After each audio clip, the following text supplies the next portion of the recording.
I've been filming my father for 6 years. Not because we're close, we haven't spoken since I was 23, but because I thought if I could just get enough footage, enough interviews, enough evidence of who Martin Reese actually is, I could finally stop being his son and just be a person who happened to share his DNA. The problem started 3 weeks ago. I was digitizing old tapes from 2019, back when I was still naive enough to think a documentary could matter. There's this shot of him at a charity gala in the Hamptons, September 14th, talking to a group of donors. He's holding court like he always does, one hand around a scotch, the other conducting the conversation. And he says something I remember viscerally because it made me want to throw the camera at him. Legacy isn't what you build, he tells them. It's what people can't prove you destroyed. Everyone laughed. I kept rolling. But when I pulled up the news coverage from that night, something didn't match. A witness quoted in 3 separate articles. A woman named Andrea Sullivan, who worked in his compliance department, had apparently told reporters my father was the most ethically rigorous person she'd ever worked for. The quote appeared everywhere. Bloomberg, The Wall Street Journal, even the Times. Here's the thing. I have Andrea on camera that same night. 60 seconds of her telling me, unprompted, that she'd signed an NDA after discovering accounting irregularities that would make Enron look transparent. I checked my footage against the metadata. The timestamps match. The location data is intact. She said it. I filmed it. It exists. So I called her, asked if she'd be willing to go on record again, maybe clarify what she'd meant back then. She had no idea what I was talking about. Not that I don't want to get involved kind of denial. The confused kind. The genuine kind. She told me she'd never spoken to me at that gala, that she'd never worked in compliance, and that she'd left Reese Capital Management on good terms to spend more time with her family. Then she hung up. I thought maybe I'd misremembered. Maybe I mixed up footage, labeled something wrong. But I went back through everything, every interview, every B-roll shot, every conversation I recorded in the margins of his world. For more people. For separate interviews. All of them now claim they never said what I have on tape. One guy, former analyst named Derek Shun. I filmed him outside a bodega in Chinatown, talking about how my father had pressured him to backdate trades during a federal audit. 32 minutes of detailed testimony. He was crying by the end of it. Last week, Derek Shun published an op-ed in Medium about how cancel culture ruins innocent lives, and how he regrets participating in baseless accusations against Martin Reese. He doesn't remember our conversation. He doesn't remember the bodega. When I sent him a screenshot from the footage, he threatened to sue me for defamation. I started thinking I was losing my mind, that maybe the obsession had finally broken something in me, and I'd constructed false memories just to justify the years I'd spent trying to destroy him. Then I found the pattern. Every person who's recanted was deposed in federal cases against Reese Capital Management. Every single one. Cases that fell apart because witnesses changed their stories or claimed memory lapses on the stand. The prosecutor who handled most of those cases, a woman named Vanessa Cort, she's still active in the public corruption unit. Still going after financial criminals. If you're hearing this right now, help me prove something wrong. My mom thinks I'm wasting my time doing this, but if you subscribe, it reminds me that I'm not. I haven't contacted her yet. I don't know what I'd even say. Hi, I'm the son of the man you've been trying to indict for a decade, and I think people's memories are being erased. But tonight, sitting in the studio with coffee gone cold and film reels scattered across the floor, I pulled up one more file. The oldest interview I ever did. My father, 2017. In his office at Sunset. I just dropped out of film school, and he'd agreed to let me practice by interviewing him. I asked him what he feared most. He looked directly into the camera and said, being remembered accurately. At the time, I thought he was being philosophical. Poetic, even. Now I'm watching it again, and I realize he wasn't talking about history. He was talking about neuroscience. Vanessa Cort doesn't sleep much anymore. It's not insomnia. It's pattern recognition that won't shut off. She's been prosecuting financial crimes for 9 years, and she's learned that the difference between a case that sticks and one that evaporates usually comes down to a single witness willing to stay consistent under pressure. The rich don't beat the system by being smarter. They beat it by making people forget why they were angry in the first place. But what she's looking at now isn't pressure. It's not intimidation or payoffs or even the usual witness fatigue. It's surgical. The Sullivan deposition. Andrea Sullivan, former compliance officer at Reese Capital Management, was taken in February 2018. Vanessa remembers it clearly because Andrea was the perfect witness. Detailed. Precise. She'd kept personal copies of emails that proved Martin Reese had ordered his team to misrepresent the fund's exposure to subprime mortgage derivatives, then lied to the SEC about it when the positions collapsed. 63 pages of testimony. Andrea walked them through every meeting, every email, every moment when she knew what they were doing was criminal. She cried twice. Once when describing how Martin had looked at her after she raised concerns, like I was something stuck to his shoe. And once when she admitted she'd stayed silent for 2 years because she had student loans and a sick mother. The case should have been bulletproof. Then, for months later, Andrea recanted. Said she'd been confused. Said she'd misunderstood what the emails meant, that she didn't have the financial expertise to interpret the data properly, and that the pressure of the investigation had caused her to construct a narrative that wasn't supported by facts. The phrasing felt wrong at the time. Too polished. Too therapeutic. But witnesses get cold feet. Vanessa had seen it before. She moved on. Except now she's pulled 5 other cases. 5 other witnesses who gave detailed, damning testimony against Martin Reese or his fund. And every single one of them recanted using nearly identical language. I was confused. I misunderstood the context. The pressure caused me to construct a false narrative. It's not just similar. It's templated. She spent last night listening to the archived audio of those depositions, headphones on, volume high enough to catch every vocal tick and hesitation. The voices are real. The fear in them is real. These people aren't lying during the depositions. They're terrified and finally telling the truth. And then, months later, they forget. Not all of it. They remember working at the fund. They remember Vanessa's office, the deposition room, the court reporter. But the specifics, the conversations with Martin, the documents they saw, the moral weight that made them come forward, it's just gone. She requested medical records. The subpoena went through this morning, which means she has maybe 48 hours before Reese's lawyers bury her in motions to quash. But she's betting on something. If you're going to make someone forget, you need to give them something. Medication. Therapy. Some kind of treatment that leaves a paper trail. What she wasn't expecting was the USB drive. It arrived at her office in a manila envelope with no postage, no return address, just her name written in block letters. Inside, a single USB stick and a note that said, "You're asking the right questions about the wrong evidence." The drive contains lab reports from a company called Mnemonic Therapeutics, clinical trial data, consent forms signed by participants, except the signatures are redacted and the participant IDs correspond to nothing.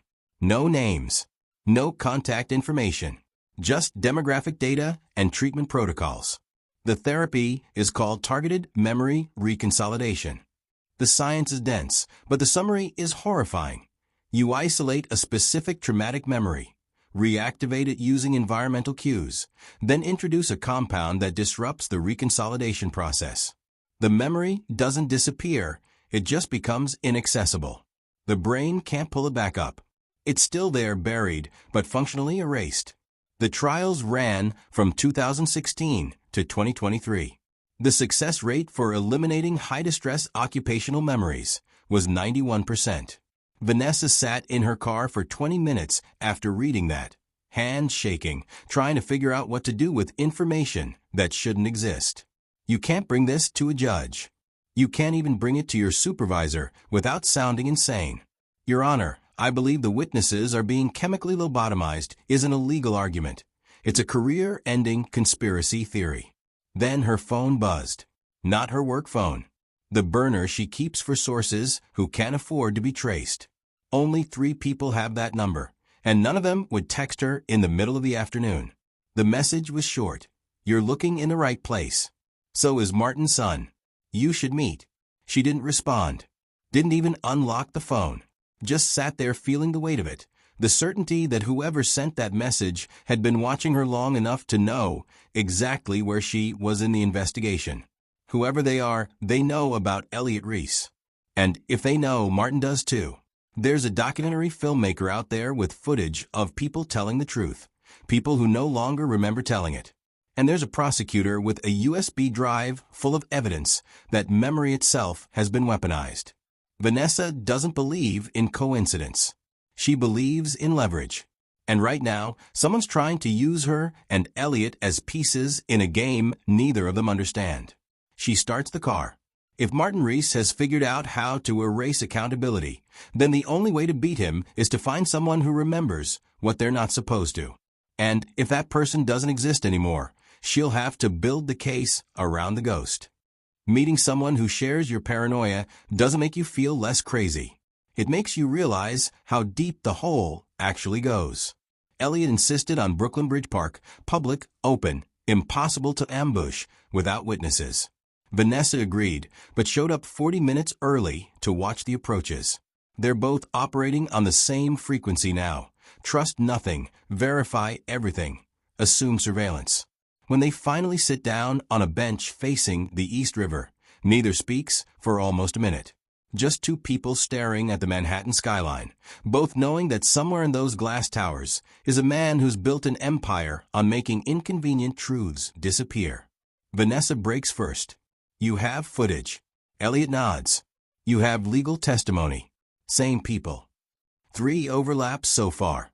Maybe more. She pulls out a tablet, shows him the Sullivan deposition transcript. He opens his laptop, shows her the interview from the same night. They press play simultaneously. Andrea Sullivan's voice, slightly different contexts, same woman, same fear, same truth. Then Vanessa plays the follow-up call. Andrea's voice again, but confused now, defensive, insisting she never said those things, never worked in compliance beyond basic oversight, never had concerns about the fund's practices. Elliot closes his laptop. How? I don't know yet, but I know who. She explains mnemonic therapeutics, the clinical trial data, the targeted memory reconsolidation protocol. Elliot listens without interrupting, and Vanessa watches him carefully, trying to gauge whether Martin Reese's son is an ally or a liability. He's younger than she expected, more damaged. The kind of damage that comes from loving someone you're morally obligated to destroy. There's a neuroscientist, Vanessa continues. Dr. Claire Hammond. She published early research on memory reconsolidation back in 2011, then went dark from academic circles. No more papers. No more conferences. But she's listed as a consultant for a private medical group in Midtown that caters exclusively to clients worth 9 figures or more. Concierge medicine. Total discretion. And you think she's running the treatments? I think she developed the science, and someone's paying her to weaponize it. Elliot stares at the water. My father tried to have me committed when I was 23. Vanessa wasn't expecting that. Why? I found something. Trading records that didn't match the fund's public disclosures. I confronted him at his office, told him I was going to take it to the SEC. He didn't yell, didn't threaten me, just looked at me like I'd disappointed him on some fundamental level, and said, "You're not well, Elliot." What happened? 2 days later, I'm in a psychiatric evaluation at a private hospital in Connecticut. Court-ordered 72-hour hold. The doctor kept asking me if I'd been experiencing delusions, if I'd constructed elaborate fantasies to cope with childhood trauma. My father sat in on the sessions, looked devastated, kept telling them he just wanted me to get help. Did you get out? My mother intervened, threatened to go public with the whole thing if he didn't drop it. They divorced 6 months later. He pauses. But here's the thing I can't stop thinking about. I had the records. Physical documents. I know I did. And now, I can't find them. I've searched every box, every storage unit, every place I've lived since then. They're gone. And sometimes I wonder if I imagine the whole thing. Vanessa feels something cold settle in her chest. He made you doubt your own memory. Or he erased it. I don't know anymore. They sit with that for a moment. The possibility that Elliot's entire crusade against his father might be built on fragments of a memory someone tried to delete.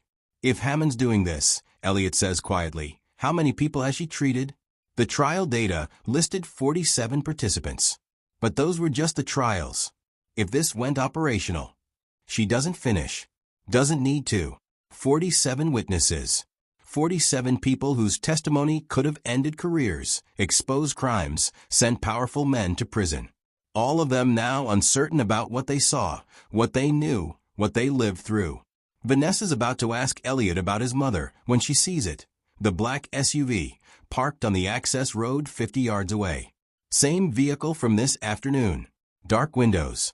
Engine running. Don't look, she says quietly. Black SUV, 11 o'clock. Elliot tenses, but keeps his eyes forward. Following you? Since this morning. Then they know we're meeting. They wanted us to meet. That message didn't come from a whistleblower. It came from someone managing the situation. Elliot starts packing his laptop. What do? We don't communicate except through encryption. We don't meet again unless absolutely necessary. And we find Claire Hammond, before whoever's in that SUV decides we've learned too much. She stands first, walks north toward the ferry terminal. Elliot waits 30 seconds, then heads south toward the heights. Standard counter-surveillance. Probably useless against whoever's watching them, but it's the principle. You don't make it easy. What neither of them sees is the man in the dark polo and black tactical pants, standing near the railing 200 feet away, lowering a camera with a telephoto lens. Tomas Vega doesn't follow either of them. He doesn't need to. He already knows where they're going. He uploads the photos to an encrypted server. Timestamp, GPS coordinates, facial recognition tags for both subjects. Then he makes a call. They've made contact, he says. The prosecutor has the mnemonic files. The Sun has original footage. Do you want me to contain it? The voice on the other end is calm, almost pleasant. Not yet. Let them dig. They'll lead us to whoever sent them the drive. And if they go public, they won't. They're both too smart to make accusations they can't prove. And by the time they can prove it, the evidence won't exist anymore. Tomas ends the call. Across the river, the lights of Manhattan glow like a promise. Or a threat. Dr. Claire Hammond won the Pfeiffer Prize for Neuroscience Research in 2011. The citation called her work on memory reconsolidation potentially revolutionary for treating PTSD and trauma disorders. What it didn't mention was that her funding had been rejected by every major grant committee for ethical concerns. The science was brilliant. The implications were terrifying. Memory isn't fixed. That's what most people don't understand. Every time you recall something, your brain reconstructs it, pulls it apart, and puts it back together. And in that moment of reconstruction, the memory is vulnerable, malleable. If you introduce the right compound at exactly the right time, you can rewrite it, soften it, or erase it entirely. Claire's research suggested you could target specific memories with surgical precision. A soldier's trauma from combat. An abuse survivor's assault. The moment a child watched their parent die. You could make them remember the event without the emotional weight. Turn horror into neutral historical fact. The ethics boards called it psychological lobotomy. The grants dried up. The university distanced itself. And Claire was left with a decade of research that worked perfectly in trials, but would never see clinical application. Then Martin Reese called. It was February 2016. He'd read her papers, understood the science, and had a proposition. Unlimited funding, private lab, complete discretion. In exchange, she would provide therapeutic intervention for individuals suffering from occupational trauma related to high-stress corporate environments. She knew what he was really asking. She's not naive. But she'd spent 10 years watching her work gather dust, while people suffered from memories they couldn't escape.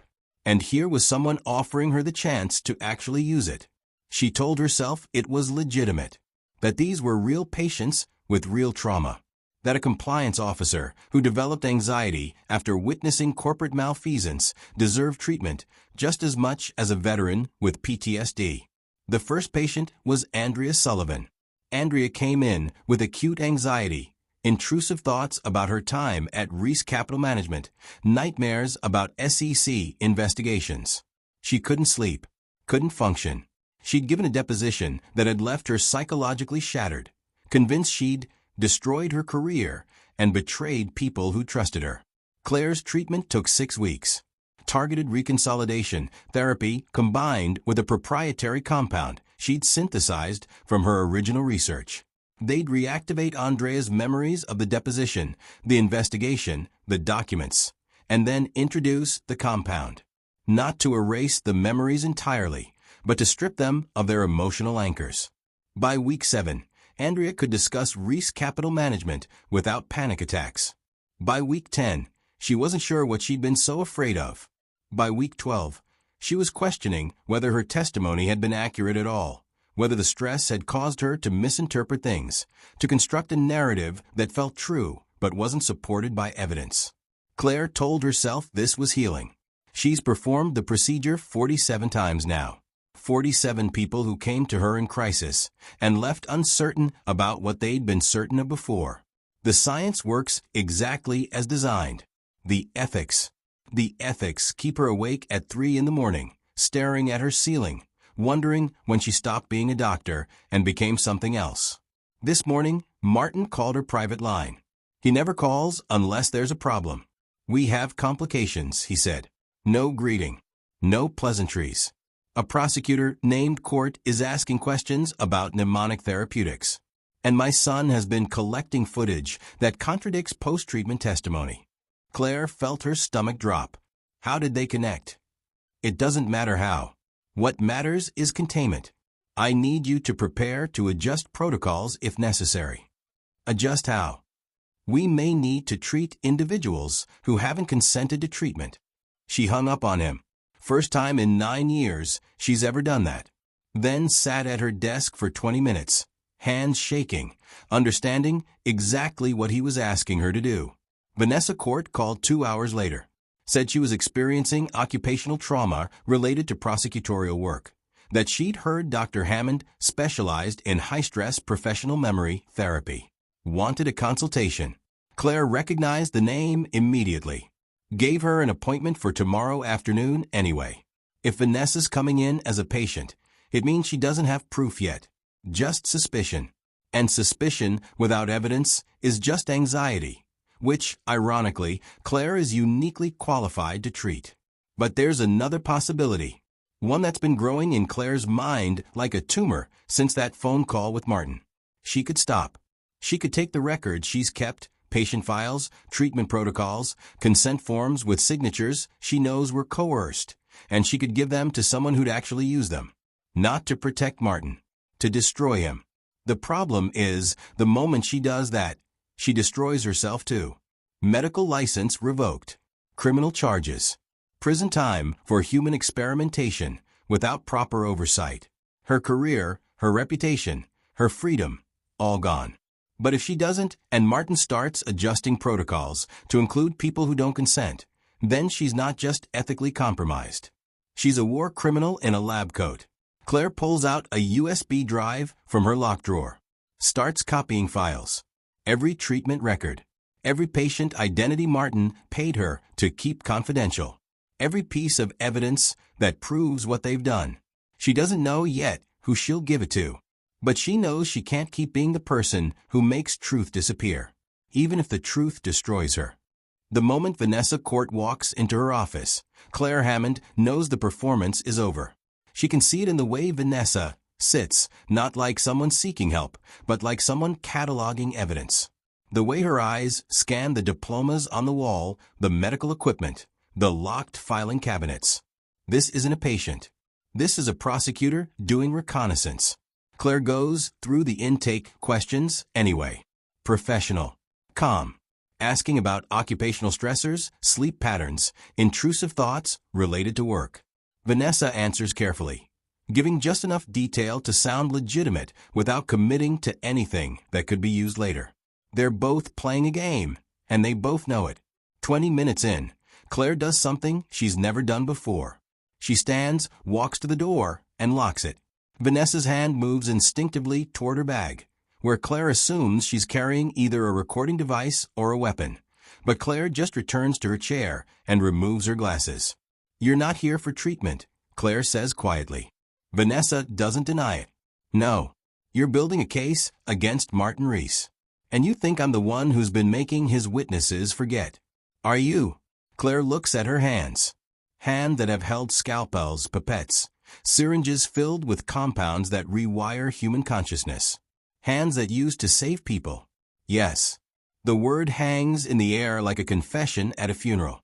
Vanessa doesn't react visibly, but Claire can see the prosecutor in her calculating, building the case, anticipating defenses, measuring credibility. "How many?"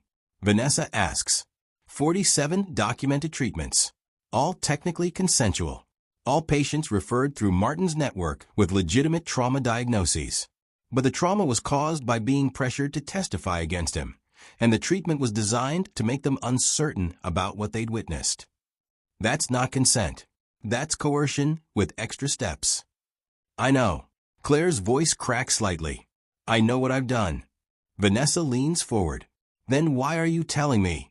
"Because Martin called me yesterday and told me to prepare to treat people who haven't consented. Because I've spent 9 years telling myself I was helping people, and I can't do that anymore. And because—" She pauses, measuring her next words carefully. "Because I kept records. Everything. Patient identities, treatment protocols, consent forms that prove the referrals came from Martin's legal team. Financial transactions showing he paid for every procedure. Communications proving he knew exactly what the treatments would accomplish. You're offering to cooperate. I'm offering you everything. But I need immunity. Full immunity, in writing, before I hand over a single file. Because the moment I do this, my career is over and I'm facing federal charges for human experimentation.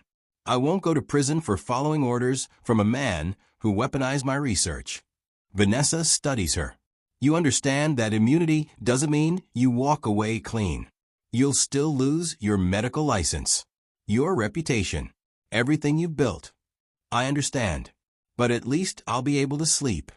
Vanessa's about to respond when her phone vibrates.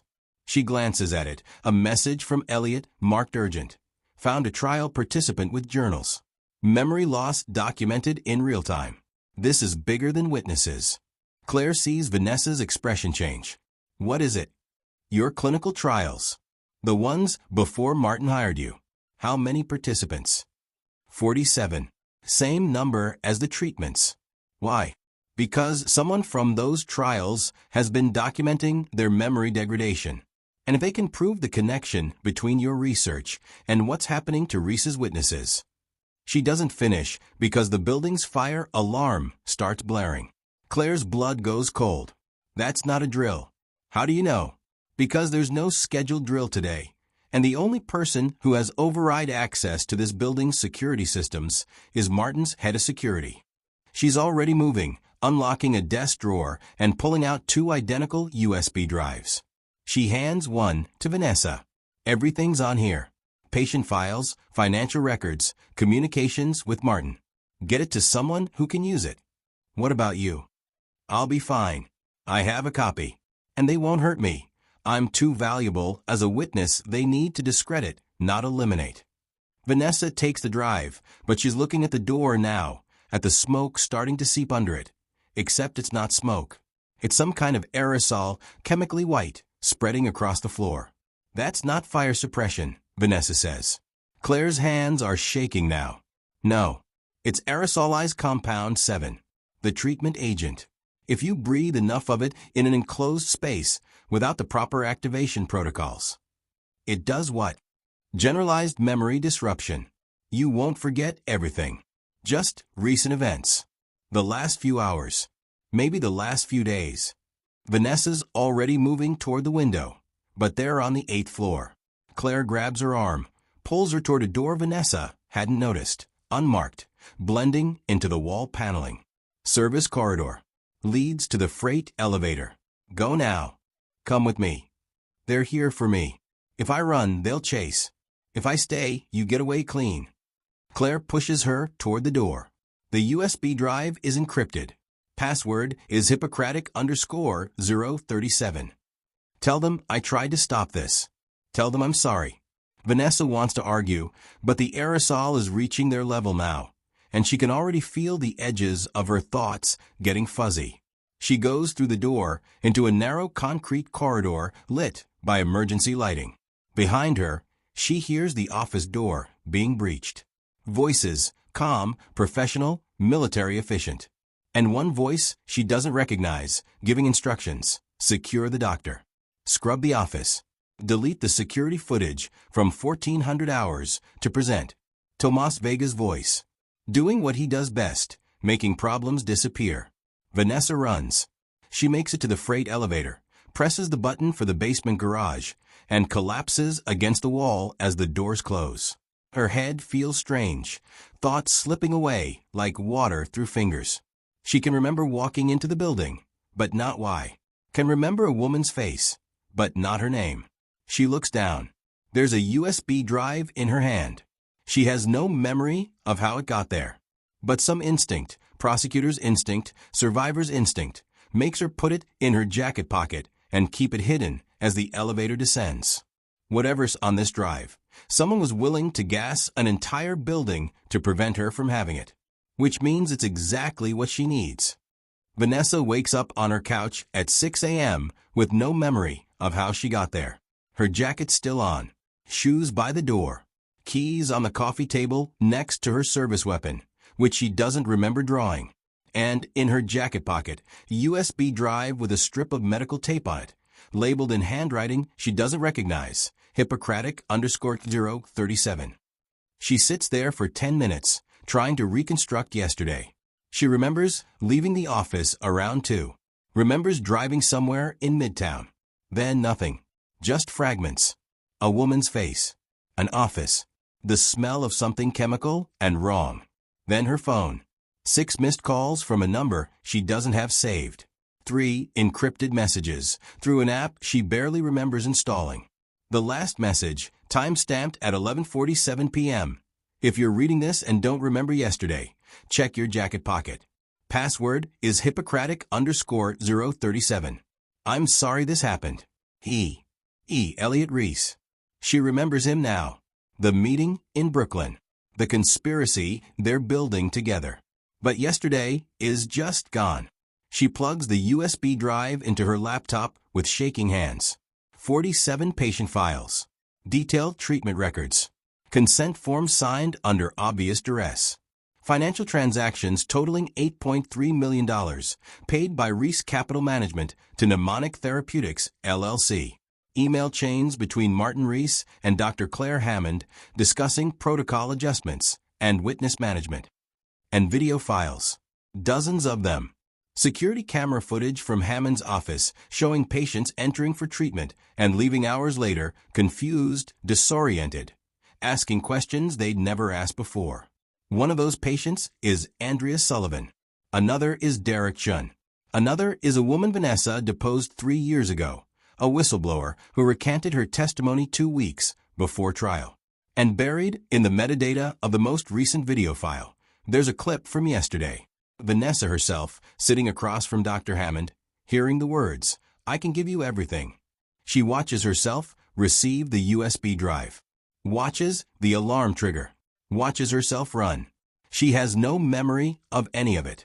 Elliot calls at 6:43 a.m. She answers on the first ring.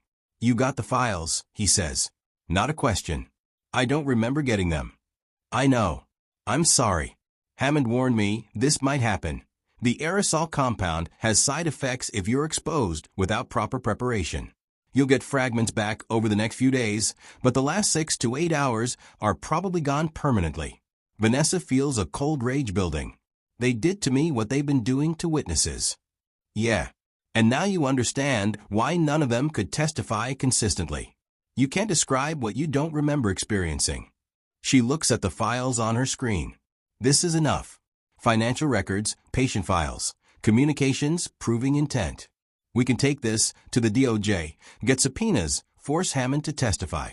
Hammond's gone. Vanessa goes still. What do you mean gone? Check the news. She pulls up her browser. The headline is 3 hours old.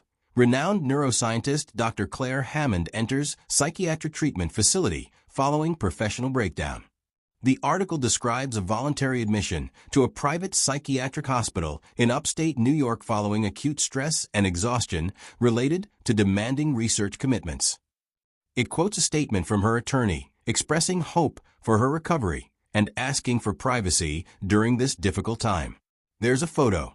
Claire Hammond looking fragile, being escorted into a building by medical staff and security personnel.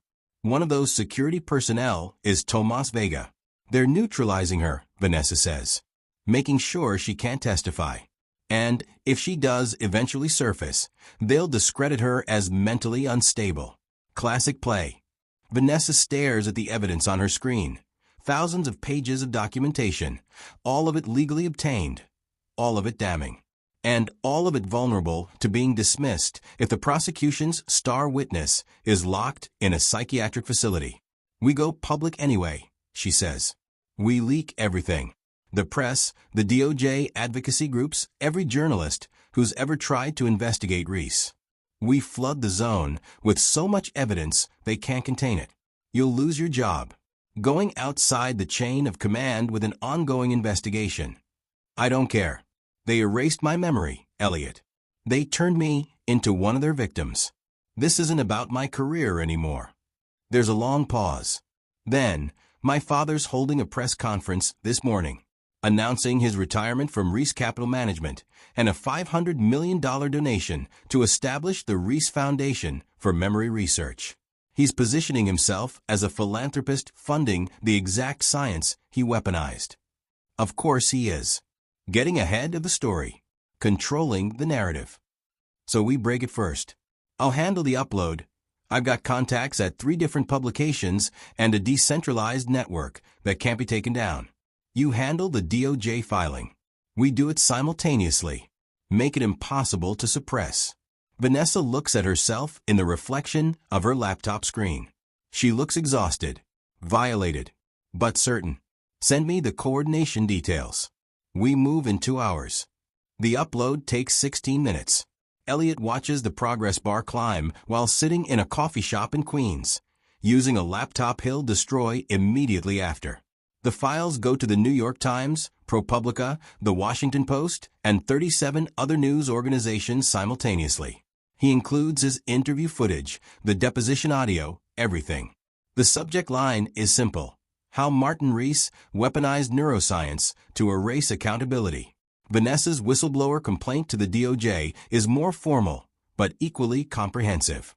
She includes a personal statement describing her own memory loss and the evidence suggesting she was exposed to an experimental compound without consent.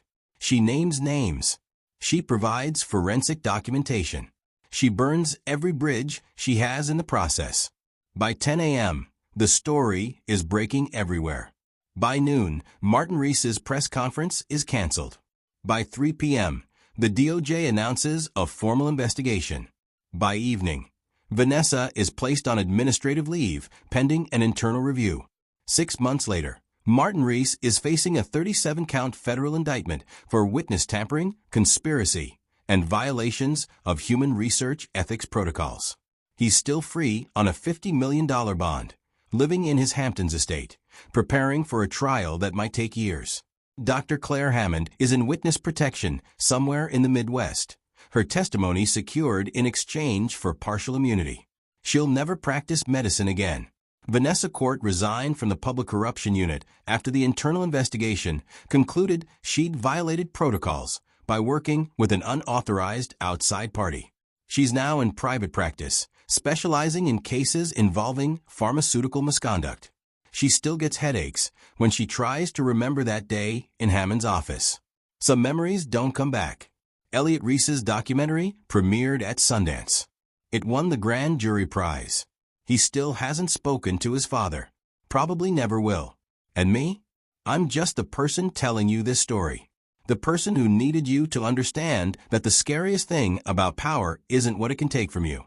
It's what it can make you forget you ever had. The investigation is ongoing. The trial is scheduled for next fall. Martin Reese still claims complete innocence. His lawyers argue that he was simply funding legitimate medical research and had no knowledge of how it was being applied. They might win.